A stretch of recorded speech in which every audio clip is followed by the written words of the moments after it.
All right, welcome back to the deep dive. Today, we're digging into a really influential book, Daniel H. Pink's Drive, The Surprising Truth About What Motivates Us. Yeah, this one made quite a splash. It came out in 2009, which, if you think back, was a really interesting time. We were sort of reeling from the global financial crisis, lots of economic upheaval, and it was becoming obvious that, the old ways of working were changing fast. Right, that shift from like industrial work to knowledge work. Exactly. More creativity needed, more problem solving. And Pink, who's great at boiling down research for everyone, he stepped in and asked this fundamental question. Which is, Basically, why does the old carrot and stick, rewards and punishments, why does it often fall flat or even backfire in this new kind of economy? yeah, it's a huge question. Mm, And it feels even more relevant now, doesn't it? With remote work, gig economy, people searching for meaning. totally. And burnout being such a big topic. So understanding what actually drives us, it's not just academic theory. It's like super practical for navigating your own career, your life, how you manage people, teach kids, everything. Absolutely.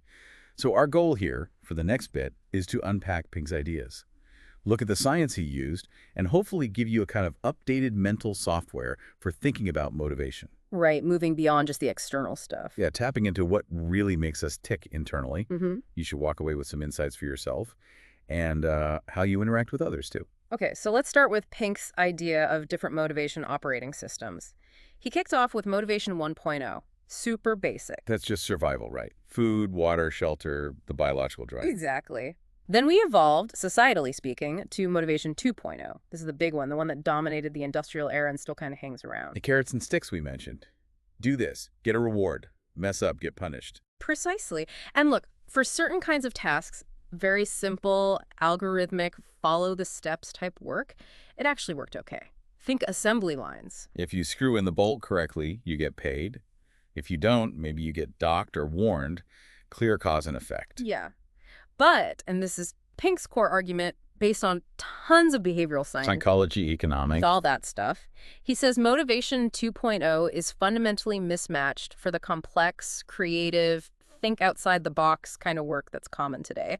It can actually hurt performance. Heard it. How so? It seems counterintuitive, like a reward should always help, right? Well, yeah, you'd think so. But he outlines several reasons why it often backfires, especially those if-then rewards. Like, if you achieve X, then you will get Y. Okay, what are some of those reasons? Well, one big one is something called the over-justification effect. Basically, if you start paying someone or giving them an external reward for something they already enjoy doing, Uh-huh. they might actually lose their internal or intrinsic interest in it. The reward sort of crowds out the natural enjoyment. It turns play into work. Wow. So rewarding your kid for reading could actually make them, like, reading less in the long run. It's possible, yeah. The motivation shifts from I like this to I'm doing this for the prize. And then there's the impact on creativity. How does that work? External rewards tend to narrow our focus. You're so locked on to getting the prize that you don't explore, you don't take risks, you stick to the tried and true path. Ah, okay.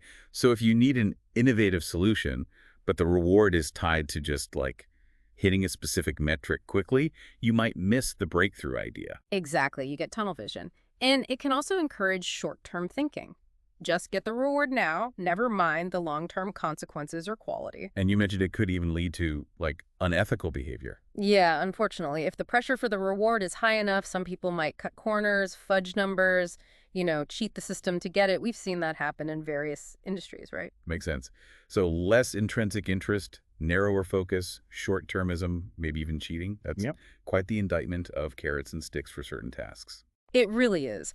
And Pink uses a great experiment to illustrate this, the candle problem. Okay, tell me about that. So participants get a candle, a box of thumbtacks, and some matches. The goal is to fix the candle to a wall so that wax won't drip on the table below. All right, sounds like a bit of a puzzle. Where do the incentives come in? They tested two groups. One group was just timed. The other group was offered money, a significant amount back then, for solving it fastest. And the group offered money did better, surely. Nope. That's the fascinating part. They actually took, on average, several minutes longer to solve the puzzle. Longer. Why on earth would that happen? Because the solution requires overcoming what psychologists call functional fixedness. You have to see the box that holds the tax not just as a container, but as a potential shelf for the candle. You tack the box to the wall, then put the candle in it. Exactly. But the monetary reward, the if-then motivator, seemed to narrow people's thinking. It made them focus only on the tax obvious function, making it harder to have that creative insight about the box. It literally hindered thinking outside the box. That's a powerful example. Okay, Mhm. so if those external rewards can be so problematic for creative work, what's the answer? You can't just not pay people. Absolutely not. And Pink is really clear about this. He talks about baseline compensation. You have to pay people fairly, enough so that money isn't a constant worry or a source of unfairness. So fair pay is like the foundation. Precisely. Get the money issue off the table. Because if people feel underpaid or unfairly treated, that's a huge demotivator. But once you hit that fair baseline, just piling on more performance-based cash rewards for complex creative tasks, the research suggests it doesn't really move the needle much and can even have those negative effects we talked about. So the way many companies structure bonuses or how schools might focus solely on grades, it might actually be counterproductive for fostering genuine engagement and innovation. That's the argument, yeah. We might be unintentionally stifling the very things we say we want. Which leads us directly to Pink's alternative, Motivation 3.0. The upgrade, based on intrinsic motivation. Exactly. Drawing heavily from self-determination theory, which says we have these innate psychological needs, Pink boils it down to 3 key elements. Autonomy, mastery, and purpose. AMP. You got it, AMP. Let's take autonomy first. This is our inherent desire to be self-directed, to have some control over our own lives and work. It's not just about being left alone, though. No, it's more about having agency. And Pink breaks it down further, which is helpful. He talks about 4 dimensions. Autonomy over task. Like Autonomy over time. when you do it, Autonomy over technique. how you do it, And autonomy over team. who you do it with. Yeah. Giving people choices in these areas is key, Massively empowering. Think about how that plays out. Some tech companies are famous for this. like Atlassian's FedEx days. Yeah.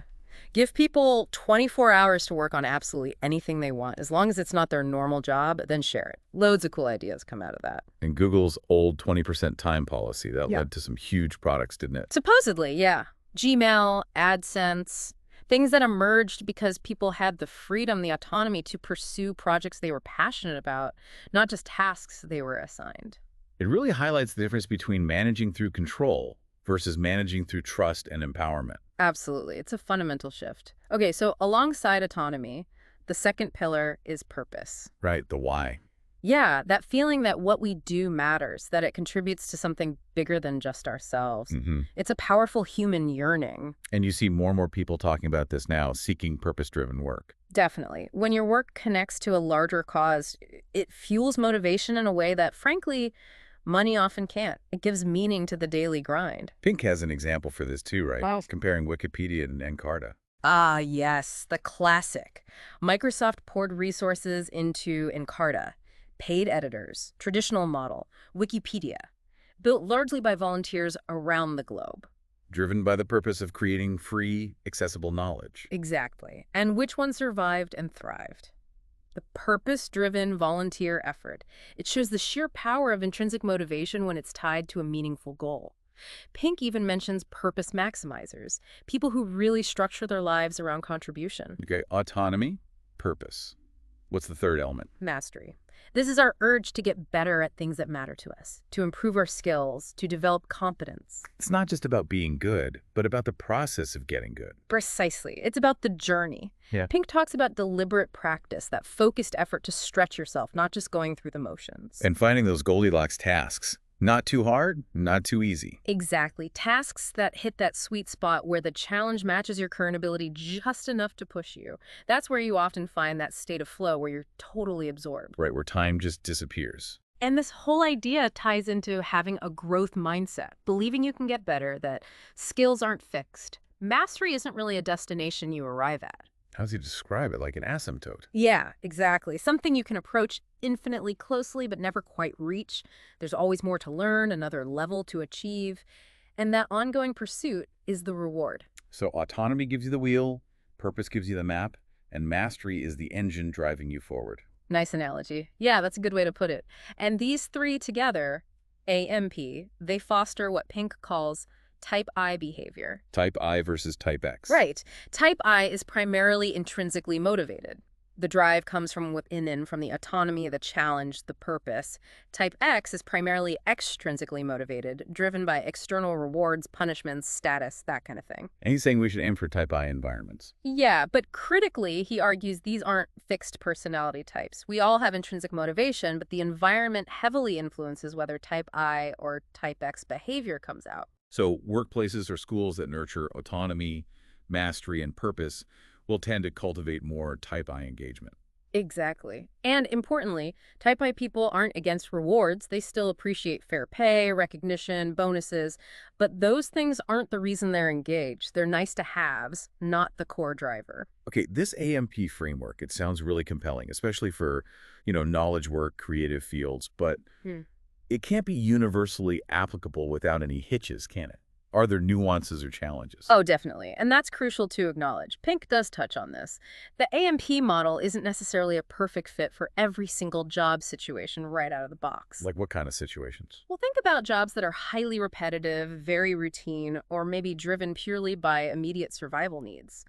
It can be much harder to build in significant autonomy over a task or technique in, say, certain kinds of manual labor or very basic service roles. Right. You can't just tell someone on a production line, hey, figure out your own way to do this, if the process is highly standardized for safety or efficiency. Exactly. The constraints are different. You can still focus on purpose, maybe Wow. connecting their work to the end user, or build in some small areas of autonomy or skill development. But applying the full AMP vision might be quite challenging. That makes sense. What else? Another point is the potential downside of too much intrinsic drive, actually. How so? Well, if you're super passionate, driven by mastery and purpose, you can push yourself really hard, which is great, but without good boundaries, support, or rest, it can also lead straight to burnout. Yeah. Loving your work doesn't make you immune to exhaustion if you never switch off. Precisely. Intrinsic motivation is powerful fuel, but you still need to manage the engine. And then there's the big one, actually changing organizations. Yeah, trying to shift a company that's run on Motivation 2.0 for decades. That sounds tough. It is. Moving from command and control, purely extrinsic incentives, towards trust, empowerment, fostering AMP, that's a massive cultural and structural shift. It takes real leadership commitment, patience, and it can feel kind of idealistic when you're up against short-term pressures and existing hierarchies. So the principles are sound, but putting them into practice widely has real hurdles. Context matters. Absolutely. It's a powerful framework, a great direction, but you have to apply it thoughtfully, considering the specific realities of the situation. Okay, so wrapping this up then. The big takeaway from Pink's Drive is that for much of the work we do today, the old carrot and stick model just isn't cutting it. It's outdated software. Right. To get genuine engagement, creativity, and high performance, especially in complex roles, we need to lean into our intrinsic drives. We need to create conditions where people feel a sense of autonomy, can pursue mastery, and connect with a larger purpose. When you put those AMP elements together, you unlock a much more powerful, sustainable, and frankly more human form of motivation. It really is a shift from compliance based on external controls to commitment based on internal needs and desires. And this isn't just theory for managers, it's useful for thinking about your own life, isn't it? Where do you feel that sense of AMP? Your job? Hobbies? Volunteering? Definitely. Understanding these drivers helps you diagnose your own motivation, maybe figure out why some things energize you and others drain you. It gives you a language and a framework. It really pushes you to think about how you might consciously design more autonomy, mastery, or purpose into different areas of your life, not just wait for it to happen. Yeah, it's empowering in that sense, too. It reminds us we're built for more than just rewards. We seek growth, meaning self-direction. So maybe a final thought for everyone listening. Think about one task, maybe something you've been putting off or aren't feeling motivated about.